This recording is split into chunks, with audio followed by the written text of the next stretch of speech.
and they're saying we're moving back forces. You're saying they're not moving any meaningful amount of forces, and in fact they're doing the opposite. Why do you think they are making these claims when not only is there what the intelligence that you guys are observing and then talking about publicly, but there's commercial satellite imagery. There's people who are posting stuff on TikTok. Why? I'm just curious about what you think their thinking is there, given the fact that it's something that, in this day and age with the access to imagery out there in the public, that they think that they could sort of get away with, if that's what you guys are saying.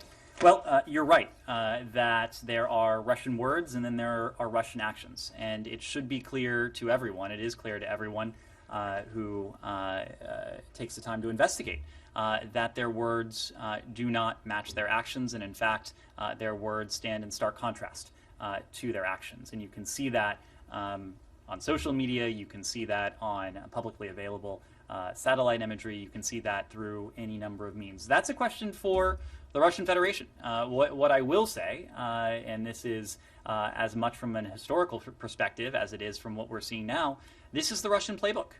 This is the playbook the Russians have used in the past, including in 2014, to paint a picture, or at least to attempt to paint a picture publicly, while they do the opposite in a way that they seek to obfuscate, in a way that they seek to obscure and to hide.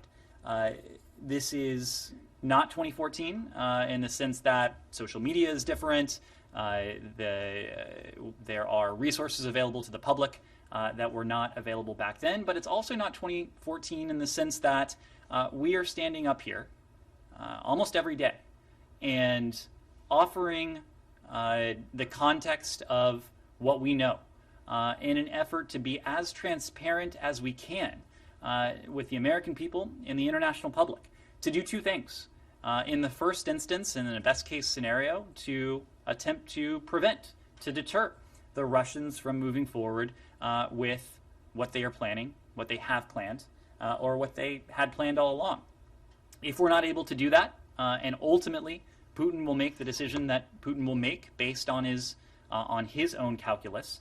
If we're not able to do that, what we will have done is to have put a spotlight on the fact that this was all a charade, this was all a show, and that while the Russians were claiming de-escalation, while the Russians were claiming a commitment to dialogue, that the opposite was taking place. And so that's why we've tried to be very clear about the disinformation, about the pretexts, the fact that the Russians did this precisely in 2014, and our growing alarm that the Russians may be planning a similar pretextual attempt in the coming hours, the coming days, knowing that it is very much part and parcel of their playbook.